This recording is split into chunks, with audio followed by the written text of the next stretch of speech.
Jaya Radha Madhava Kunja Bihari Jaya Radha Madhava Kunja Bihari Gopijana Vallabha Girivara Dhari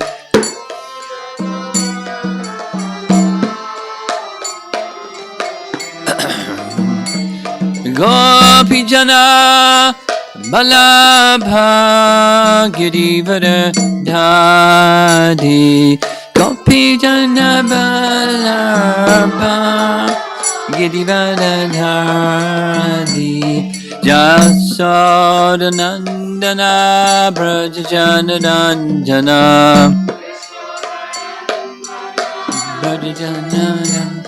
Jasodanandana Brajajanandana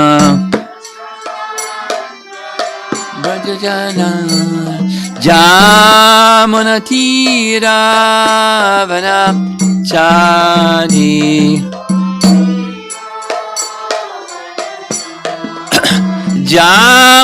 Jamunatira Vanachari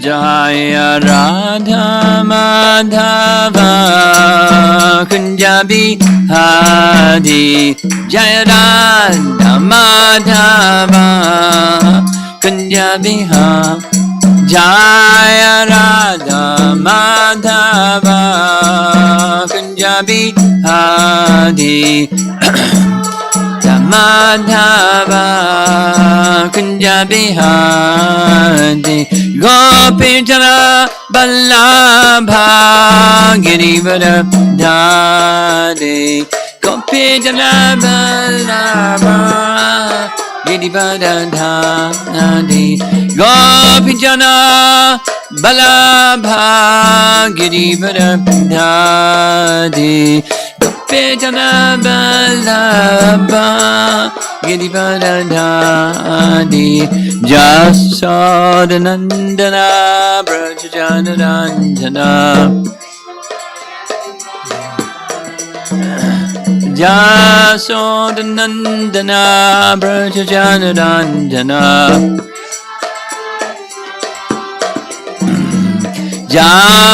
Jamunatira Vanachari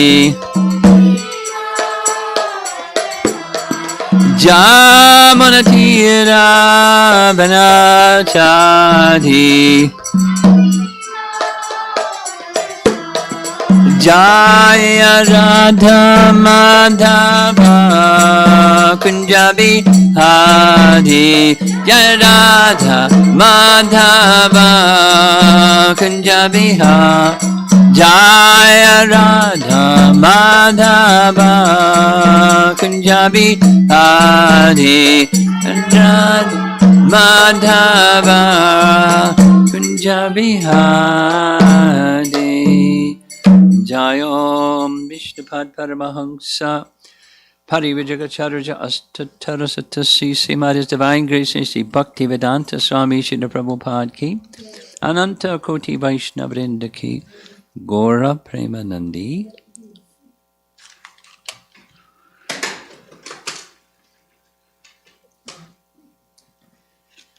Om Namo Bhagavate Vasudevaya.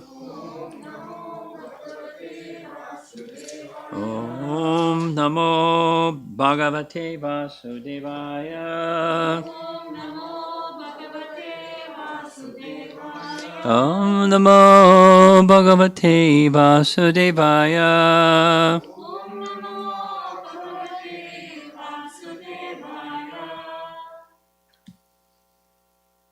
Srimad Bhagavatam, Canto 10, Chapter 14, Text 23, and we'll begin a little bit into verse 24.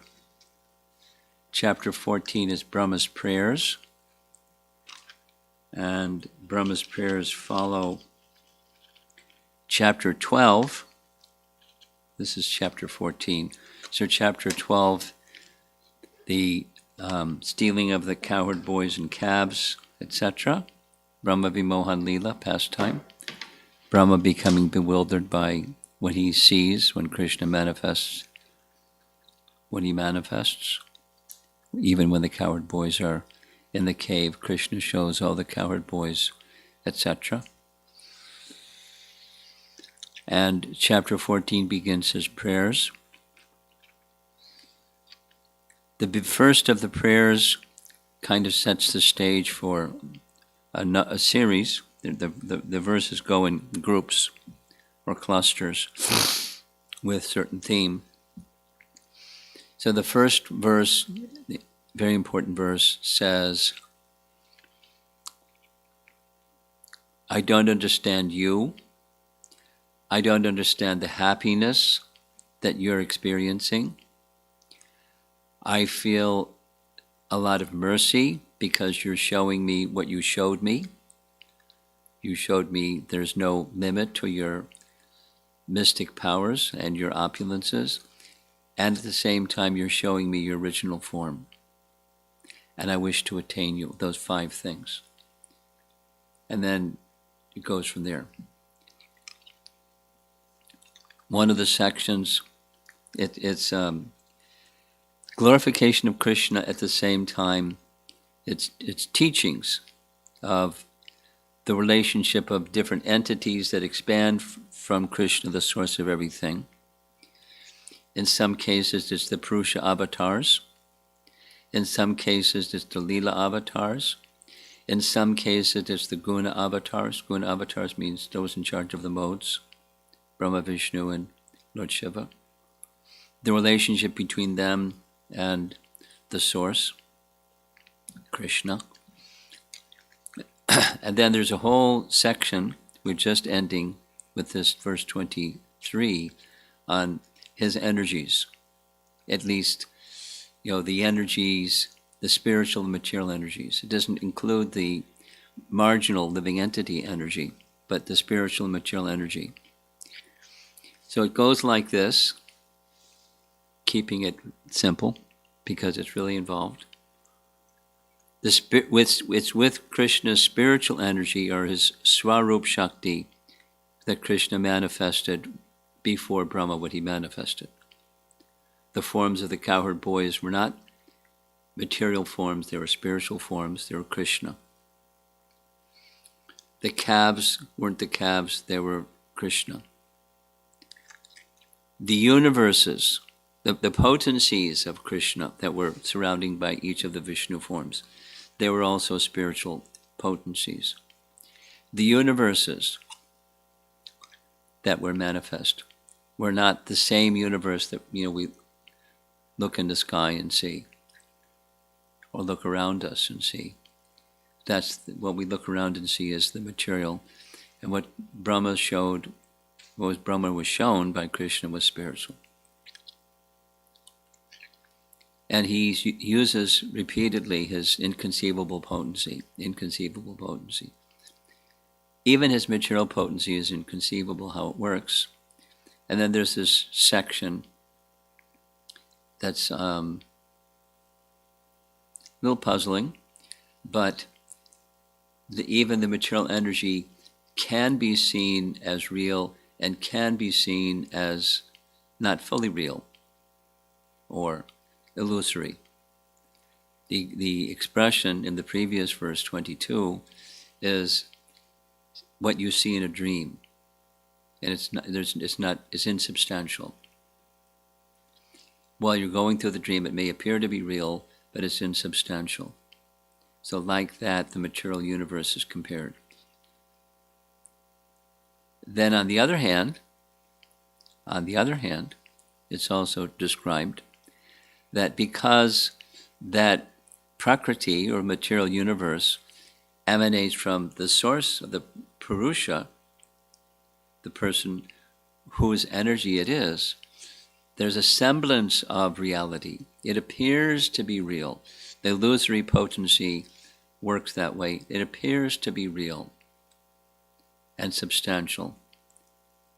and even, everlasting. Like, how long have the mountains been there? Or something like that. It appears to be endless, beginningless and endless, appears to be, by the illusory. And so we involve ourselves with it in that way.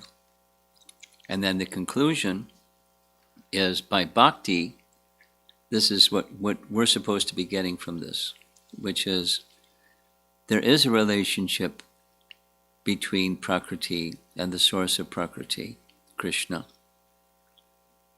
And when those things that come from Krishna in the category of Prakriti as seen as paraphernalia of his for devotional service, and then the living entity engages those things in service to the source, then their reality is experienced.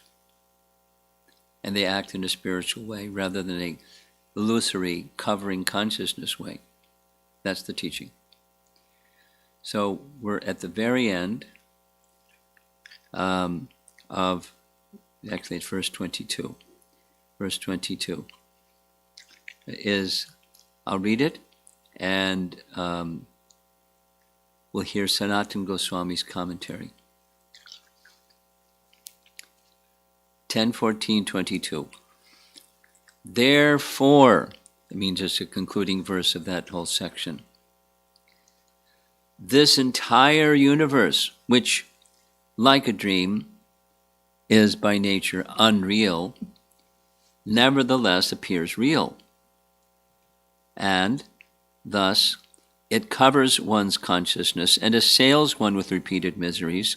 This universe appears real because it is manifested by the potency of illusion emanating from you, whose unlimited transcendental forms, which was spoken about in the previous section, the avatars and forms of the Lord that are fully spiritual, you, whose unlimited transcendental forms are full of eternal happiness and knowledge. So there's a contrast. That which is the source and that which emanates from the source, at least this particular category of illusory potency. Sanatana Goswami writes, what can be said? The reality of your pastimes in your various avatars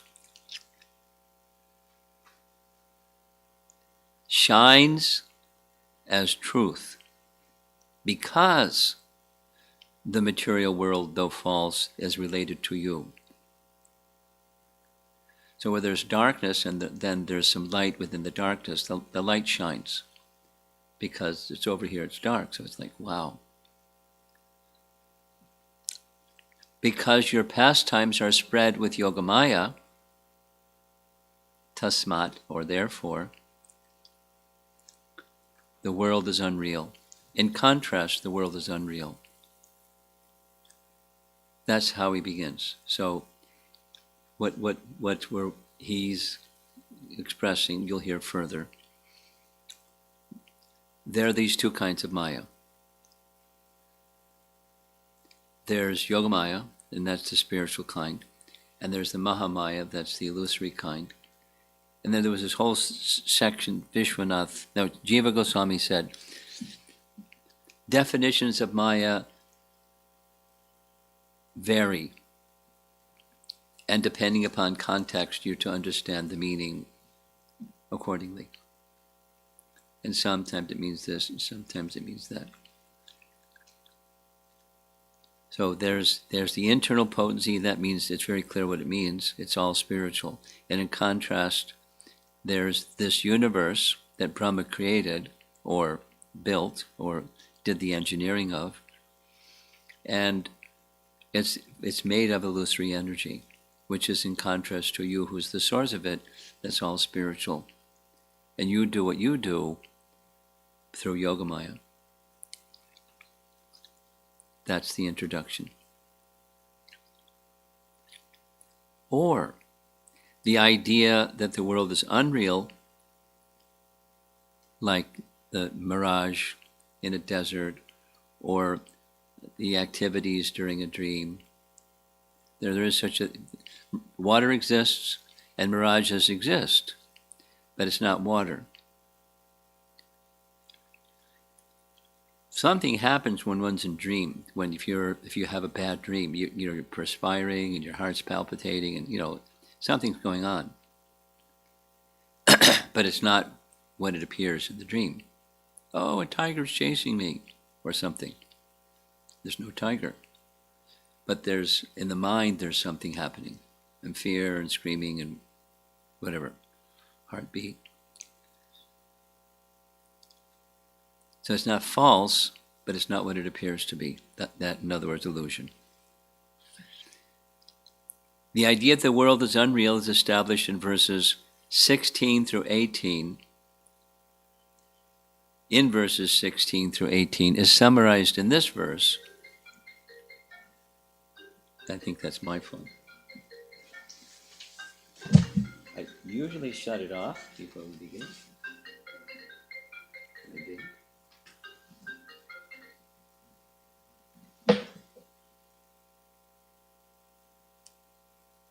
Off.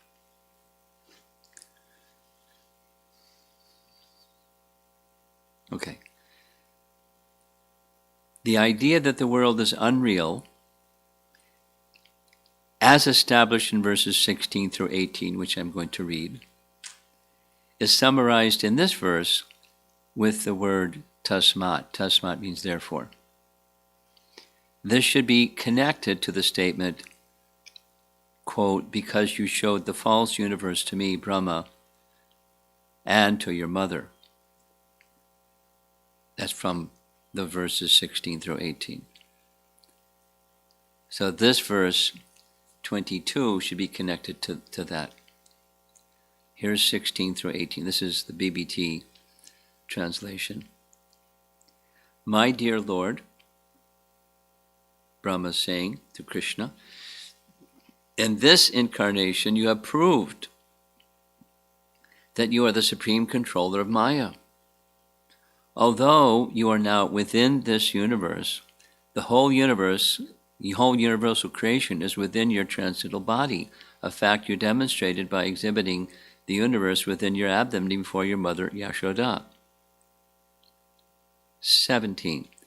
Just as this entire universe, including you, was exhibited within your abdomen, so when she looked inside, she not only saw the universe, she saw herself looking inside the mouth of Krishna, inside the mouth of Krishna.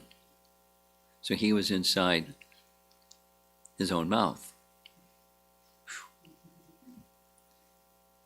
So it is now manifested here, externally, in the same exact form. How could such things happen unless arranged by your inconceivable energy? So that which appears, whether it's our normal or whether it's something extraordinary, it's his inconceivable potency at work. Text 18.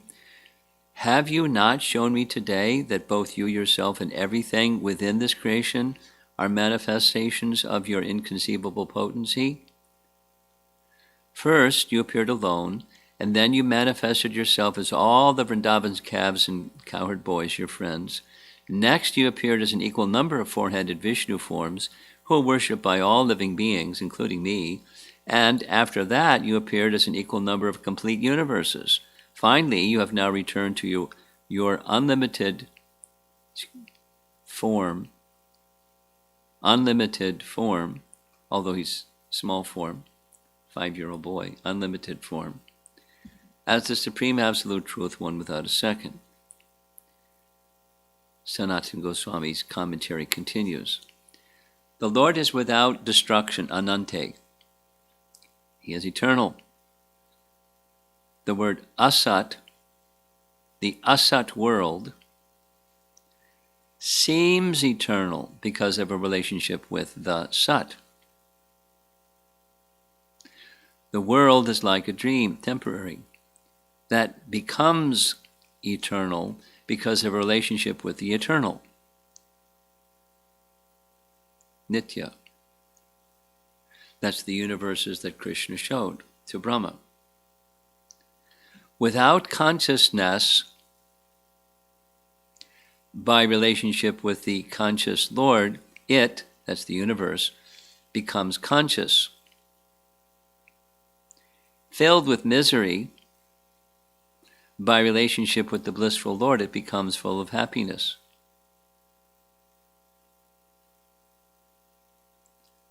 Now, there's no inherent happiness in the table. But without the example. The universe, there appears to be happiness within the universe, or there appears to be misery within the universe because of its connection. Happiness appears because of its connection with the supreme happiness. But actually it's illusory, and therefore it brings misery because we're expecting happiness. Or even the materialists, by service to you, attain the highest auspiciousness. Because you have inconceivable greatness with your numerous avatars and their pastimes, the world, false because it is composed of false planets, like a dream because it is temporary, without consciousness because of lack of knowledge of the Lord, all because it arises from Maya. Mayata udyat. Mayata udyat.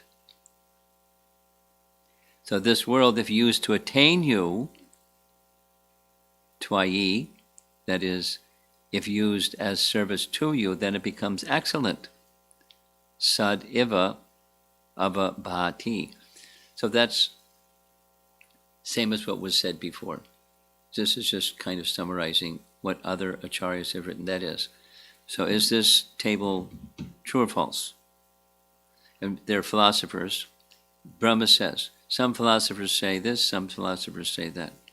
Whatever, leaving the philosophies to the side, it's from you. Since you're real, it has to be real.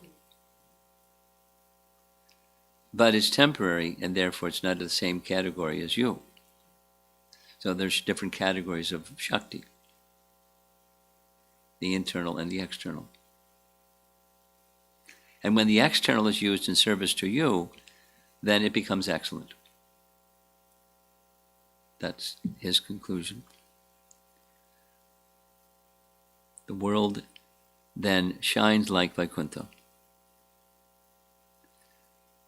That's text 22, Sanatana Goswami's commentary. I'm just going to read a little bit more, and that's the beginning of text 23. And we'll spend a little bit of time speaking about this word upadi. Upadi means designation. Sarva upadi vinirmuktam. You know the verse? Sarva upadi. This is a definition of bhakti given by Narada in the Narada Pancharatra. The Pancharatras are sections of the Vedas that deal with worship, a how-to section about worship.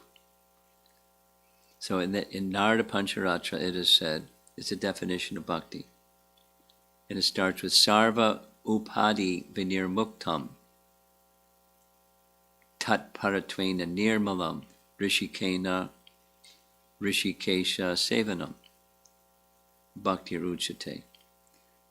Uchate. It is said that bhakti is, bhakti uchate, it is said that bhakti is rishikena rishikesha sevanam, using our senses in service to the master of the senses, rishikesha. Rishikesha, rishikena rishikesha sevanam, using the senses to serve the master of the senses. That's bhakti. And then there's a preamble or a prelude or something that comes before that, and that is letting go of upadis. Upadis means a designation. I learned this from Jiva Goswami's writings. A classic example of upadi is a puddle or a pond. And the puddle or the pond is covering land. So the puddle or the pond, you call it a puddle or a pond, but it's really just land. There's something covering it, but it's really just land or earth. But we look at it, we say there's a puddle or there's a pond. And so that's an example of a covering. It is something, it's water. You have a smaller quantity. So then a lake, and then etc. So we in ISKCON we're used to hearing the upadhi has to do with the designation of I am this body, or the body type. Like, American and Indian, or Hindu and Christian and Jewish, or man and woman, or thin and thick or fat, or tall or short, or those are designations. It's not who we are. They're coverings of who we are, but it's not who we are. And then you can get into describing, one's psychophysical nature. And services are to be done according to one's psychophysical. They will be done. We'll act according to our psychophysical nature anyway. But it's not who we are. So supposing somebody's really smart in school. How'd you do in school this past semester? Did you do all right? Did you get your grades back from last semester? You don't know? How did she do? She did good. So then somebody could say, oh, you're really smart. Just like his daughter, she got straight A's first semester. Oh, she's smart. But that's not her. She applied herself and she used the faculties that she received from her past activities and with birth and so forth. But so she had to work, but that's not who she is. She's using that covering nicely. That's good. We're supposed to do that. That's service or work. But it's not who we are.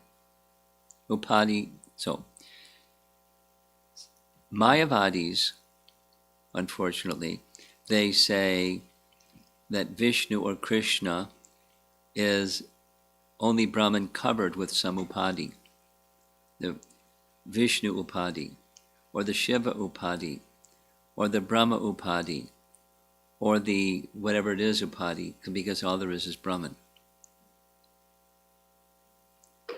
They really they exploit, they misuse the word upadhi. And so this verse is saying Krishna gives liberation from upadhis. That means he's not an upadhi. If you're tied up hands and legs, you're not going to be able to free somebody that's tied up hands and legs. You have to be free in order to free them. Krishna has no upadhis, and he can deliver others from upadhis. That's one of his excellences. So, translation of text 24.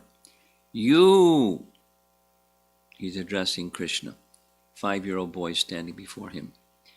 You are the one Supreme Soul, the primeval Supreme Personality, the Absolute Truth. Then some qualities. Self-manifested, endless and beginningless. You are eternal and infallible, perfect and complete, without any rival, and free from all material designations, mukta upadhi. Your happiness can never be obstructed, nor have you any connection with material contamination. Indeed, you are the indestructible nectar of immortality. That's a nice compliment.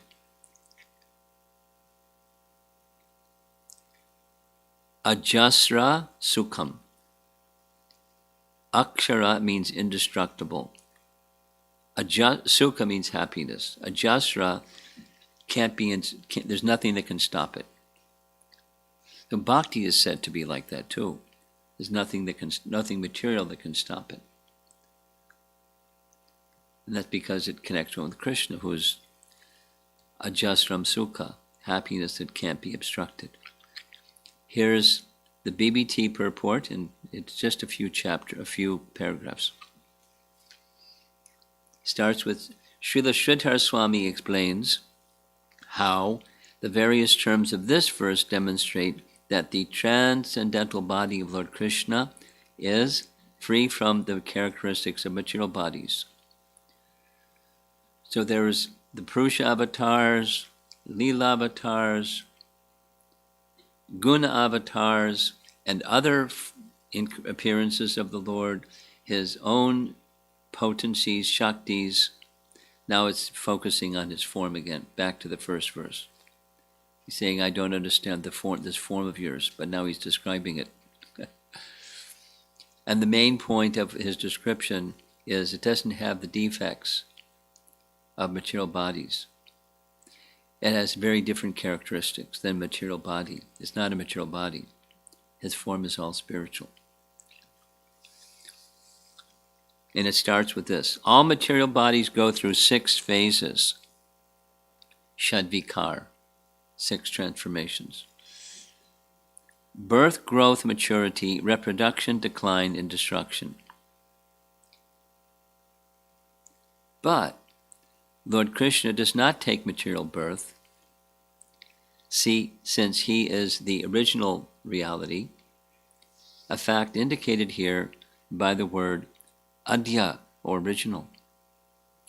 We take our material birth with a particular material, within a particular material atmosphere, in material bodies that are amalgamations of various material elements. Since Lord Krishna existed long before the creation of any material atmosphere or element, there's no question of material birth for his transcendental body.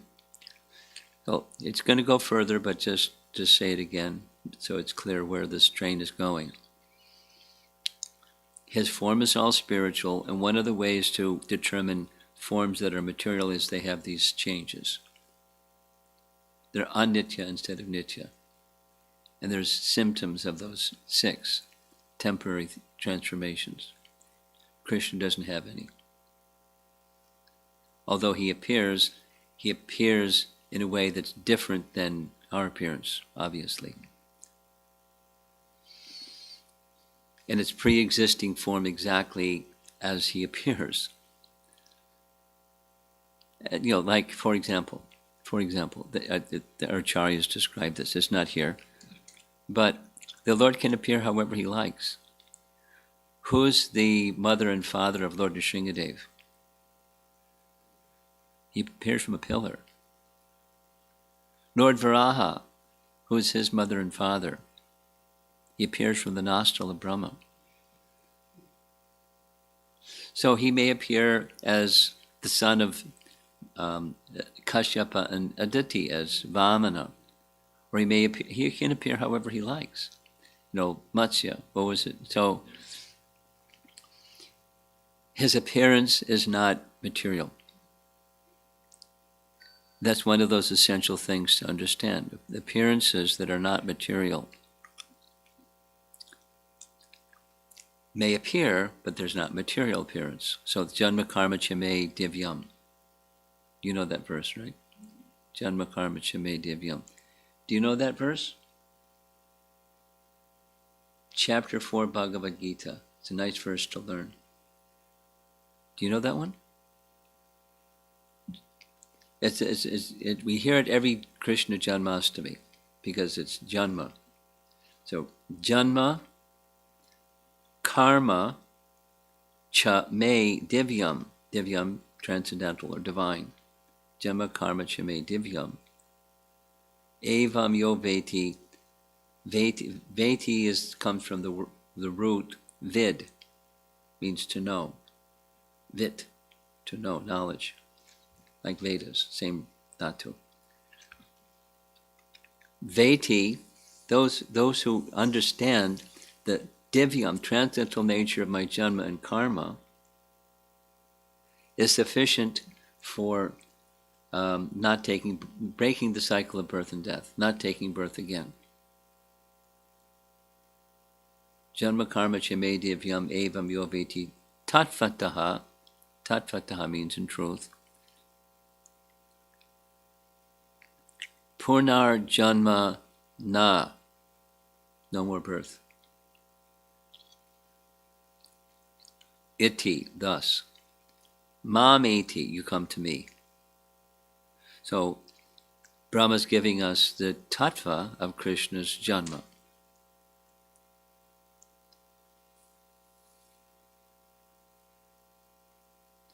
Similarly, the word purna. What does purna mean? Om purnamadak purnamidam purnam udachyate.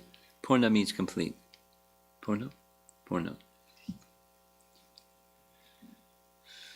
Like Purnima, full moon. Purna, full, complete.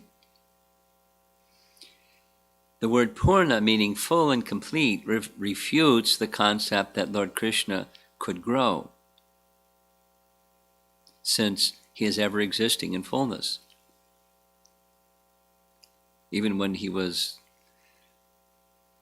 6 days old, he had all potencies, demonstrated how he dealt with Putana. When one's material body becomes mature, one can no longer enjoy as in youth, semicolon. But the words ajasra sukha, we mentioned that, enjoy, sukha means happiness, ajasra is unobstructed happiness, indicates that Lord Krishna's body never reaches a so-called middle age or old age, since it is always full of spiritual, youthful bliss. And akshara means undiminishing. We touched on those words. Akshara, undiminishing, refutes the possibility that Lord Krishna's body grows old or declines. Always youthful. And the word amrita, or immortal, negates the possibility of death. So those 6 transformations don't apply to Krishna. In other words, Krishna's transcendental body is freed from the transformations of material bodies. The Lord, however, does create innumerable worlds and expand himself as innumerable living entities. But the Lord's so-called reproduction is completely spiritual and does not take place at a certain phase of bodily existence. Rather, it constitutes the Lord's eternal proclivity to expand his eternal bliss and glories. Paragraph. As stated in the Shruti, doesn't give which Shruti. Purvam, there's the same Purva, or Purna. Purvam evaham ihasam. I alone existed in the beginning.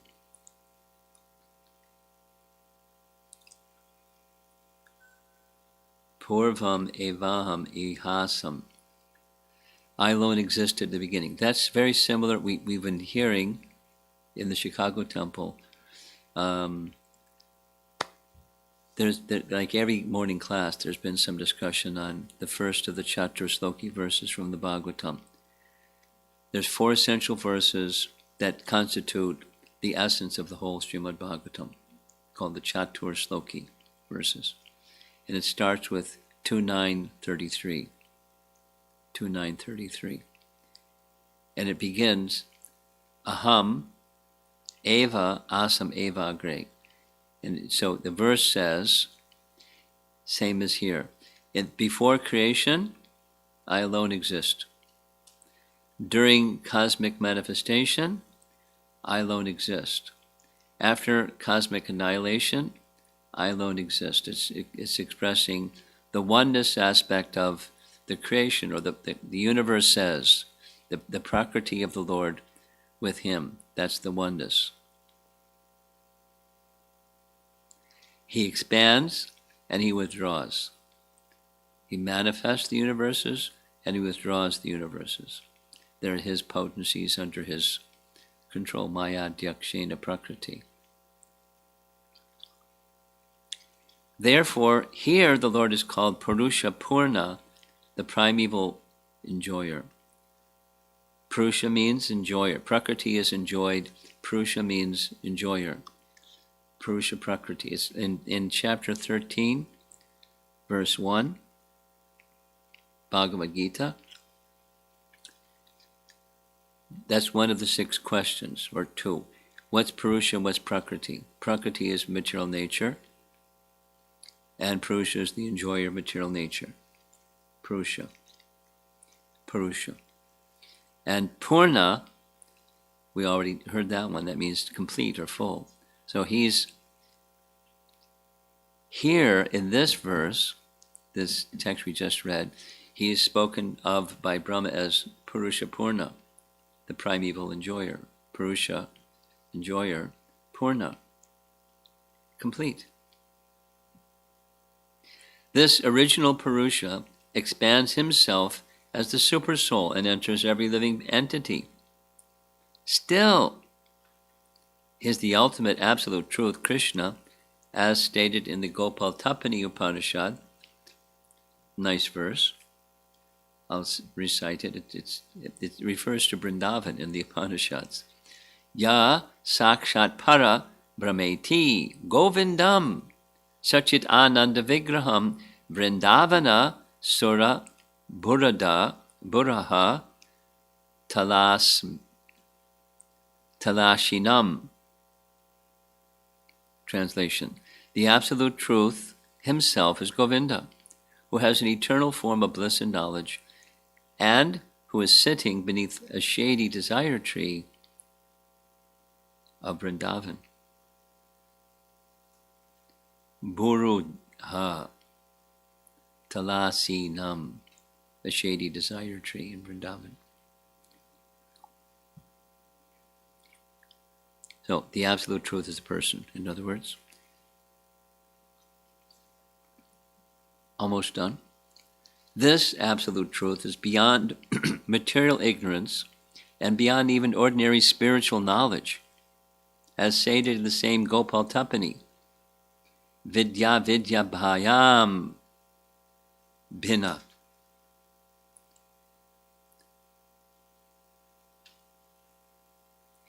Thus, in many ways, the supremacy of Lord Krishna has been established in the Vedic literature, and it is here confirmed by Lord Brahma himself. The end. So he, Brahma, is describing the form of Krishna. You know, the divyam, the transcendental nature of Krishna and his appearance and activities. And the essential way of making the contrast is there's material forms, they undergo 6 transformations. His spiritual form doesn't undergo those transformations. Therefore, his form is not material.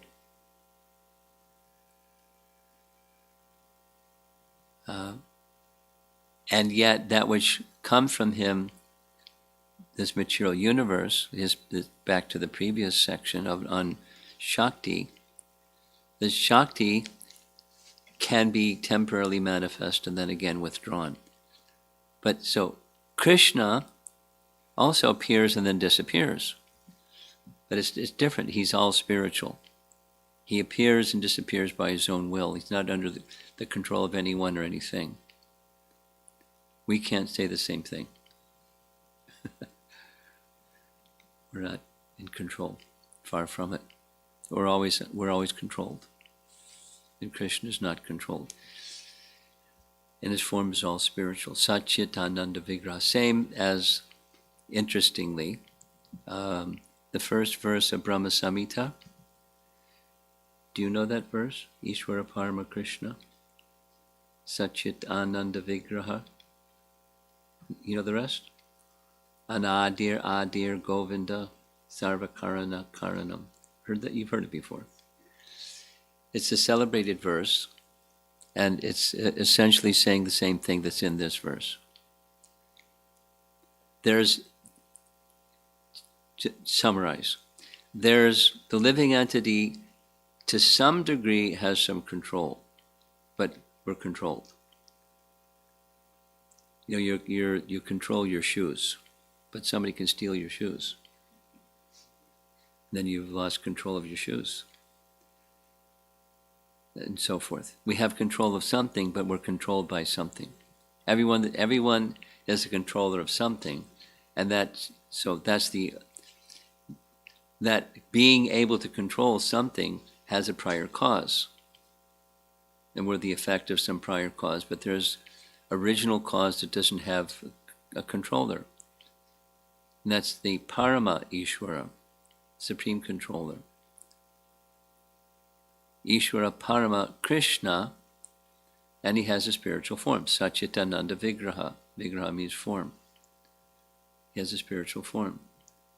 And then Anadi, there's no beginning to him. And then Adi sounds like a contradiction, but he's the source of everything, although he has no source. Anadi, Adir, Govinda, Sarvakarana Karanam. He's the cause of all causes. Okay, so that's our portion of Brahma's prayers for this morning. Now it's already afternoon. So let's see if there's some comments or discussion. Anybody would like?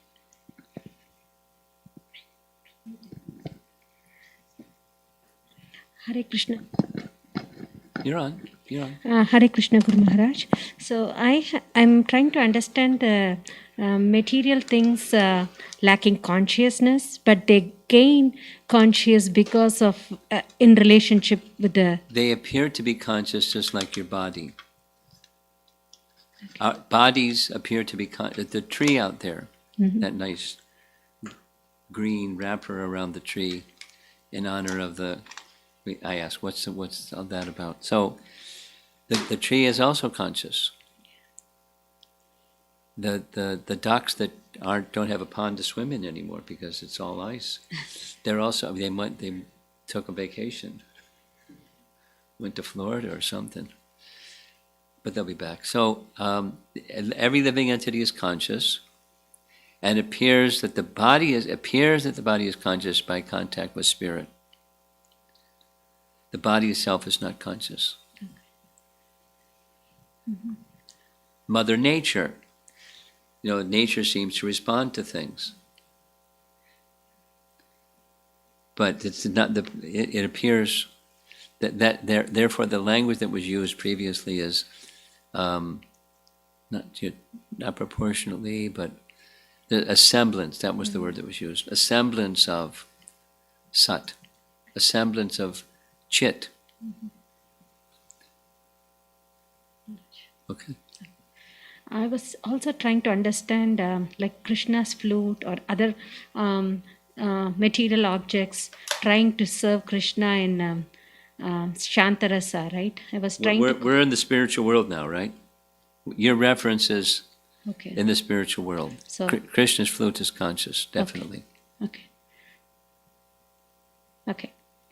So I was trying to think about that, and this. Now I'm able to understand. Shanta, but he's conscious. Okay. Very fortunate. Okay. Thank you. Okay.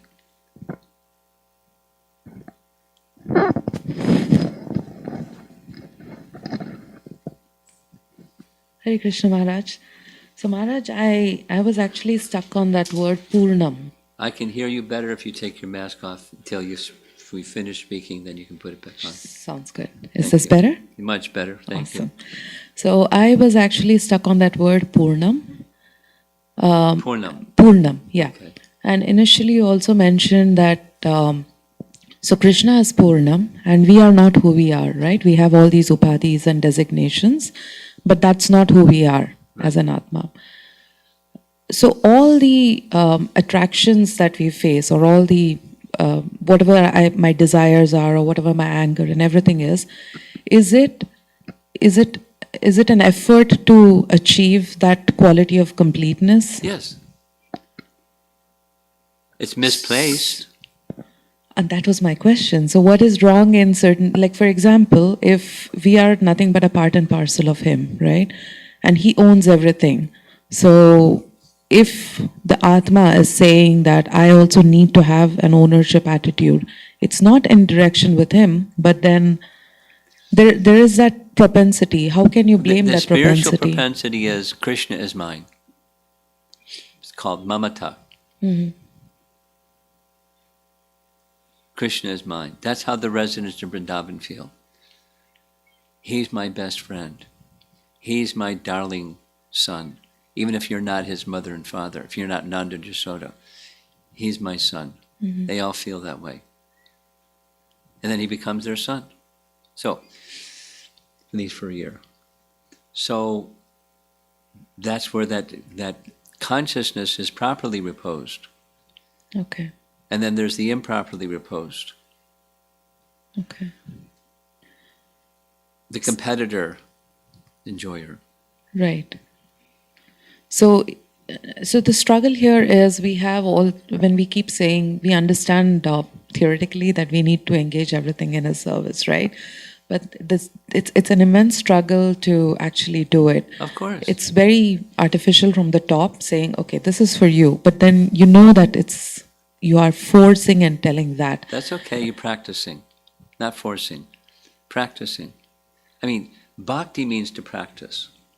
Forcing is different than practice.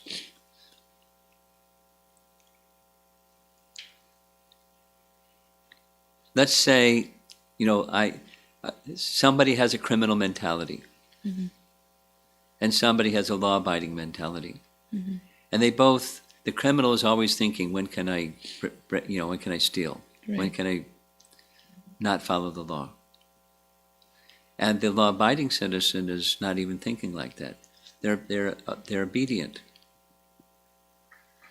They're not necessarily in higher consciousness, but they're obedient. Right. So bhakti is willfully choosing, although I have a criminal mentality, let me abide by the law because that's wholesome.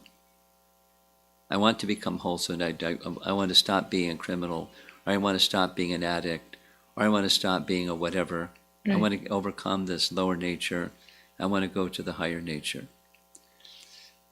My tendency is lower nature by conditioning, but I want to go to the higher nature, so I practice.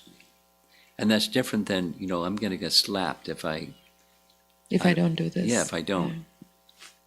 Then that's fear. And so there's ignorance, there's passion. I may do something because I think I'll get something. And then goodness is, I know it's good for me. And that's where sadhana is meant to elevate us to that standard of goodness. It's practice. It's a cultivation of a higher nature. That's actually our nature. It's not artificial. Right. It's our actual nature to be servants of Krishna. And we have this disease condition, so we're trying to overcome the disease. So maybe we take certain medicines, or we refrain from eating certain foods, Right. or something. So the behaviors are there to get well. So the reason I asked this is because of the lecture that I heard yesterday. You were talking about Bhakti Siddhanta Saraswati Thakur, how he had his limousine, and how he, even though, in those days he was not supposed to, so he was trying to give an example of false renunciation versus actual renunciation, right? Yeah. So it got me thinking, maybe the things that we do, because you're supposed to do it, have a tone of false to it, because it's not truly coming, right? That's different. That's you're doing because it's right. Although I'm not right, I'm doing because I know it's right. I mean, you brush your teeth. Right. She brushes her teeth. So, the dentist, the oral hygienist will say, brush your teeth.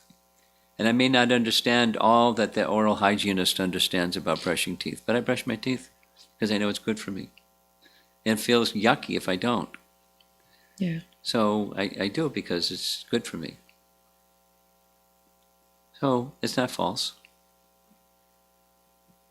The lazy person would say, well, maybe every other day. When I feel like it. I chant when I feel like it. If the spirit moves me, then I like to chant in a meaningful way. I don't want to chant Right. in a because somebody said to do it way. I want to do it because I feel it. Now that's interesting you get that because there was a point when I was saying that too. So obviously that's laziness. That's misuse of independence. Right. Okay? Thanks, Maharaj. Okay.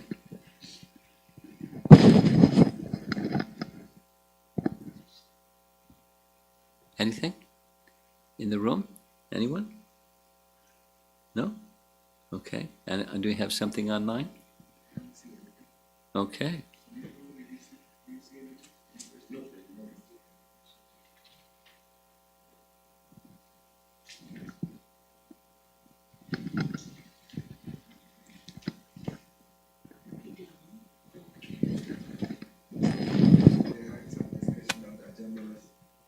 Okay, Ajamila. Let's hear the Ajamila Katha.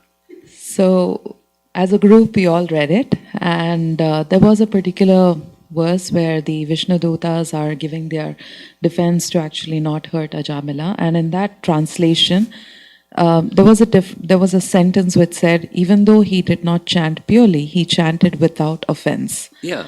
And the question that we as a group had was, what is the difference between chanting without offense and pure chanting? Because It's Abbas and Shuddha.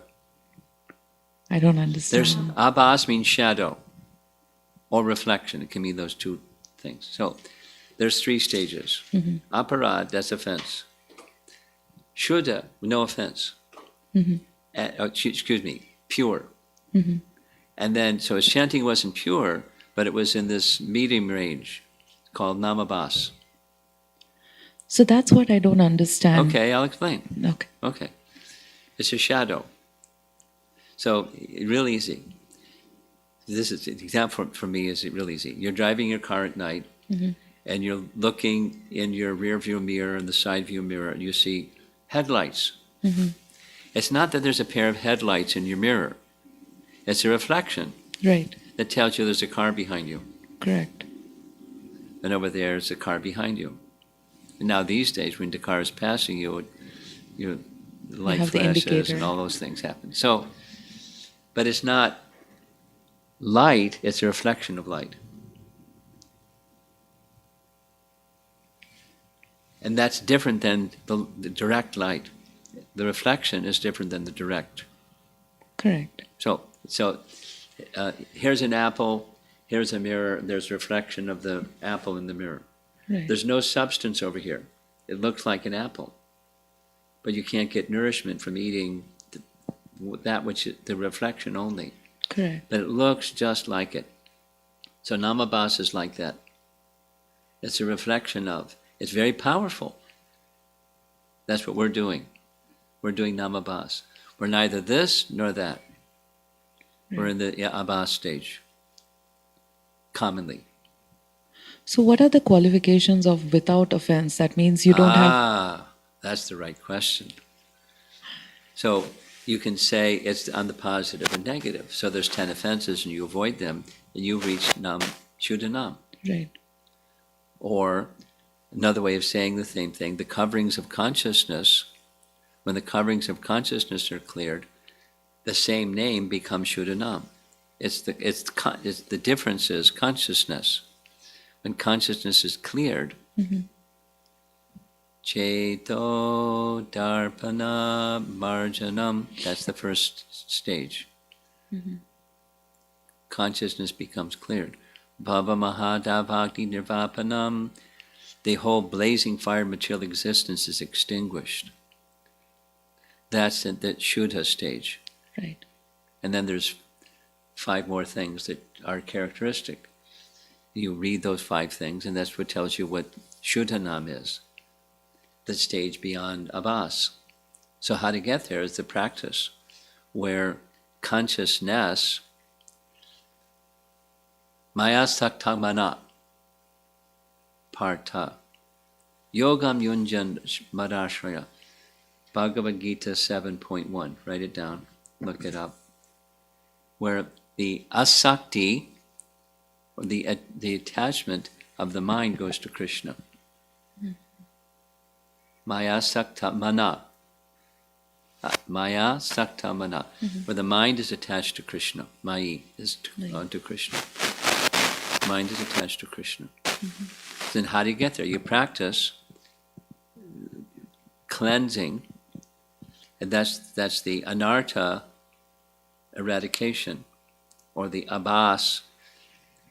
The shadow becomes direct experience. You turn your attention, you look at the headlights, and then it's not a reflection anymore. It's the reality. So when our attention goes simply to the name, you're not just mouth in making the sound, but that's sadhana. But the mind is in some other places besides with the name. When the mind is with the name, in fact, attached to the name, that's Shuddha. Got it. Okay. Yeah, I think I was missing. Sadhana takes you to the platform of Shuddha. It makes one purified. Sadhana. And there's stages of that too. Makes sense. Thanks, Okay. Maharaj. Okay, so that's the Ajamila. You have something? Okay, Ajamila, question.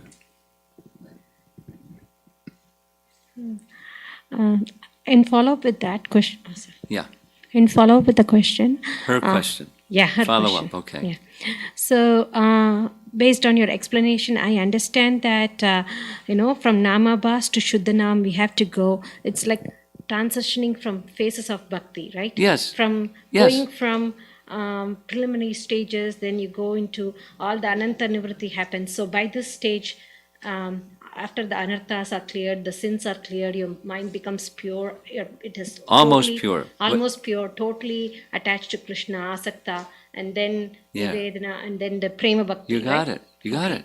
So, You got it. so it's There's some stages in between. And they have names, and they have characteristics of those stages in between. She's got to follow up to your follow-up.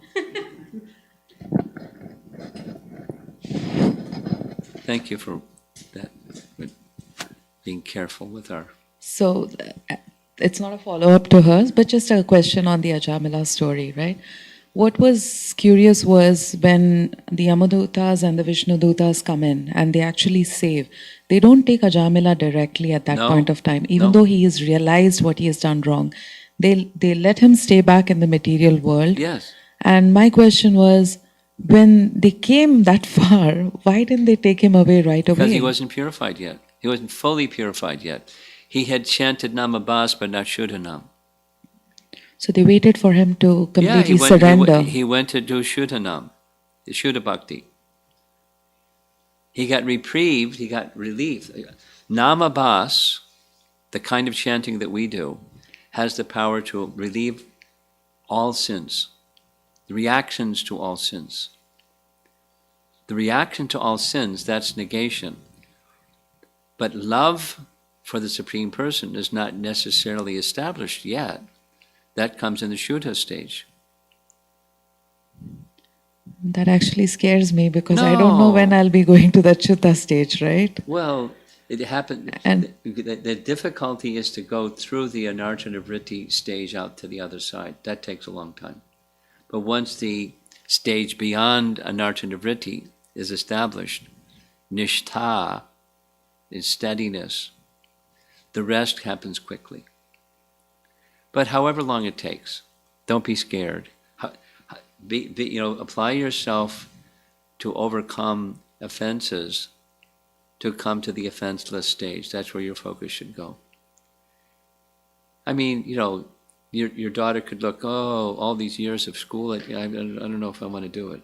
It's a long haul. Come on, you do it. So you come on. You go through, because you don't like to struggle and suffer. I mean, Nobody likes to struggle and suffer. But that's the option if you don't. So if you do, then there's purification. And when the purification comes and becomes matured, then it becomes steady. Nishtha. The Nishtha stage is characterized in Srimad Bhagavatam itself, Canto 1, Chapter 2.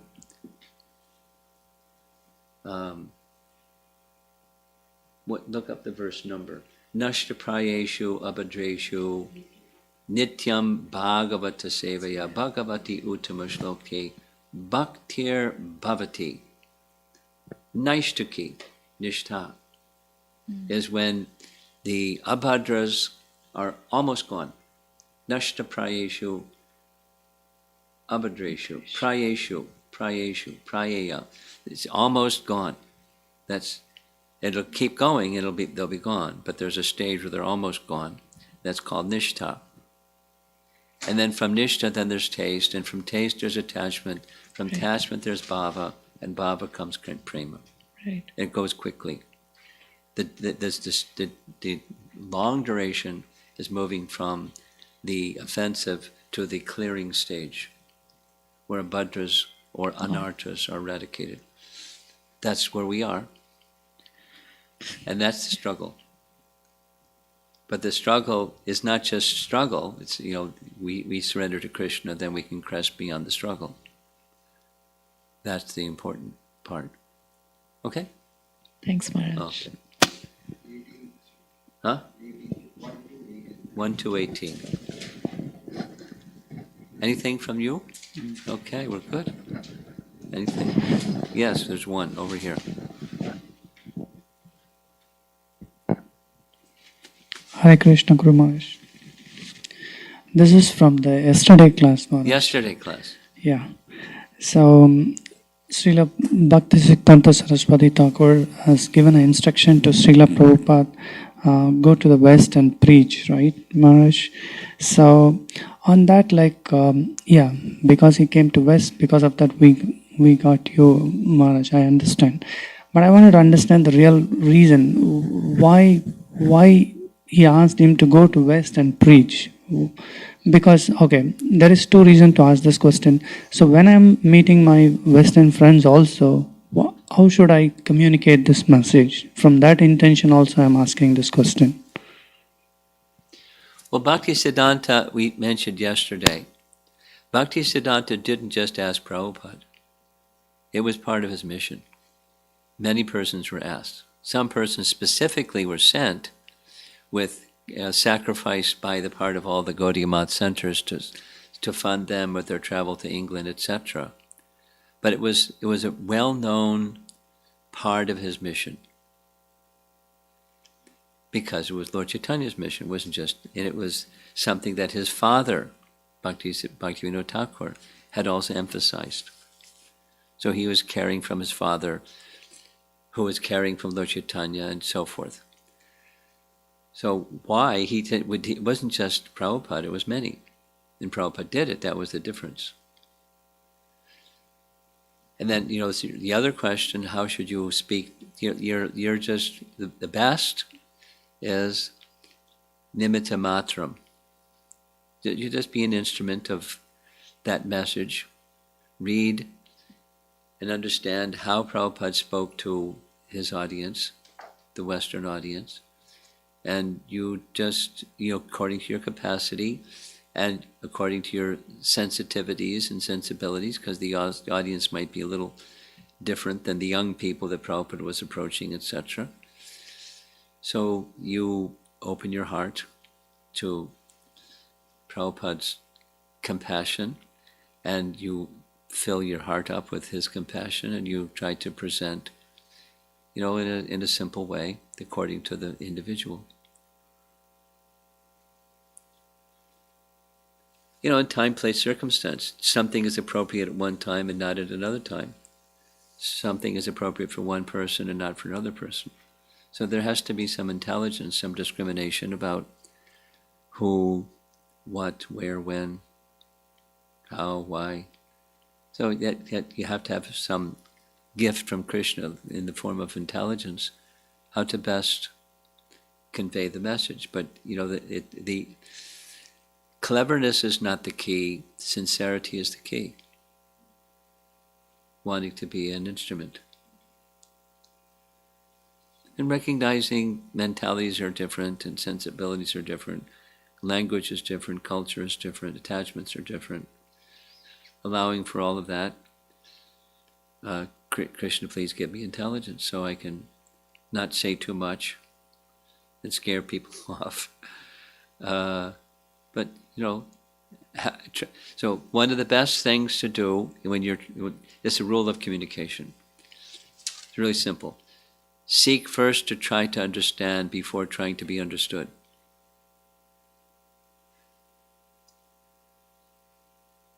So understand them, understand what's important to them, and see if you can connect something that's important to them that they understand to Bhagavad Gita's message or Krishna's message.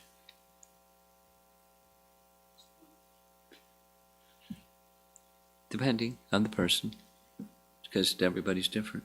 And even everybody's different. Circumstances are different. What's appropriate in one circumstance may not be the same in another. Okay? One online question, okay.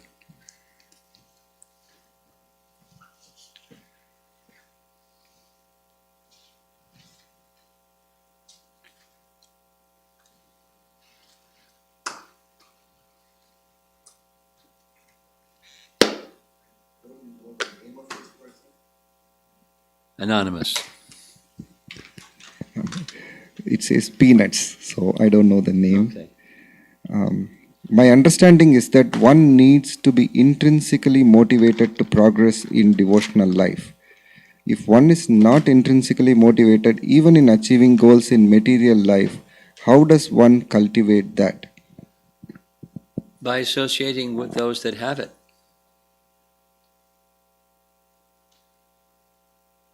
You stand next to a fire, you get warm. And take prasadam. Because everybody likes prasadam. There's no lack of liking prasadam. Prabhupada ki jai.